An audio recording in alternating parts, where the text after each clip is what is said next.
experience, and it's very hard to get the mice to do that. They don't volunteer. Actually, we don't ask them, we anesthetize them, but they don't usually survive the procedure. So we developed an immunoglobulin serum assay similar to the M protein or light chain assay that Dr. Finley is going to talk about. And since these are severe combined immunodeficient mice, they don't produce any mouse immunoglobulins. We can specifically measure the human immunoglobulin produced by the tumor. The challenge was getting the cells to the bone marrow, and if you just inject it intravenously, it'll all get hung up in the lungs. So we had to put it directly into the arterial circulation, which we did by intracardiac injection. So again, these are, blue is low, and then the blue is the low, and then as you get to the center, there's more intense light.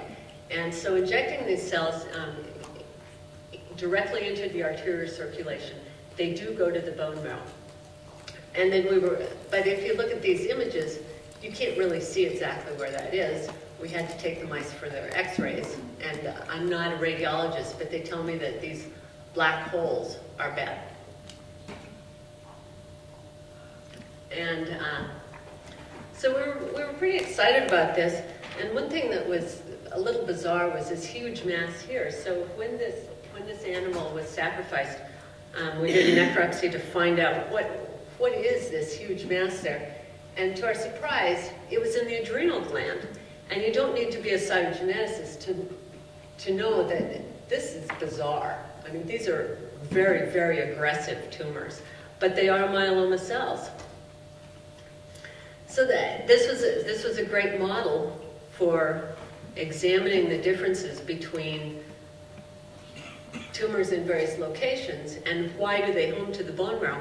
But it still doesn't give us a model to test drug activity, which is what we really want. We need to be able to put the tumors into the animals, treat them with drugs, and see if it works. So we teamed up with a group in the pharmacology department at the University of Arizona, and their focus is on research into pain caused by metastatic bone lesions from many cancers.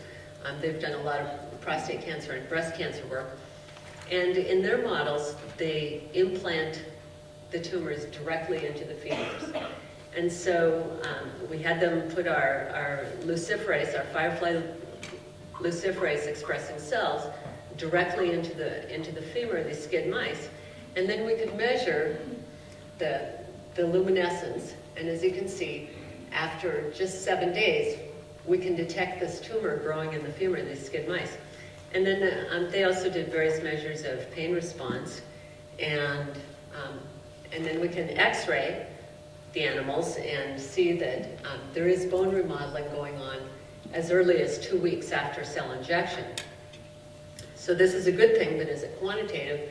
And yes, it is. You can see, if you remember the other images with the little light blue spots, by 3 weeks, the cells are enormous. And so we can collect this light and quantitate it and get an actual measure of the tumor growth, and then treat them with drugs and measure the tumor response. And again, we can see the bone remodeling process is going on. And again, I'm not a radiologist, but they tell me that this is not good compared to the animal that underwent a sham treatment, which was just an injection of saline into the bone space where the myeloma tumor cells were implanted. And we can line them up and follow the progression of the disease that we implanted into the bone over this 3-week time period. So we now have a model established, and there's an experiment ongoing with drug therapies and measuring response using collection of bioluminescent light, serum immunoglobulin, and X-ray.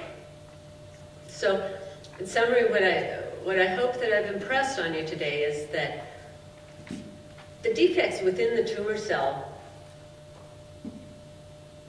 are largely a part of the death mechanism, not necessarily rapid growth and proliferation.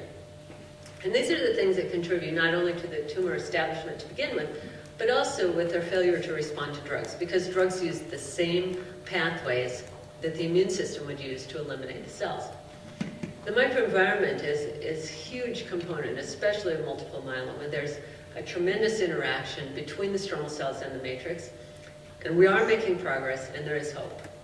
So I'd like to thank you for your attention. I'll try to answer any questions, but I need to thank my collaborators, Bob Dorr of the Development and Therapeutics Program at the Arizona Cancer Center, Ron Lynch in the Imaging Program, and Tamara King, the pharmacologist that's interested in mechanisms of bone pain.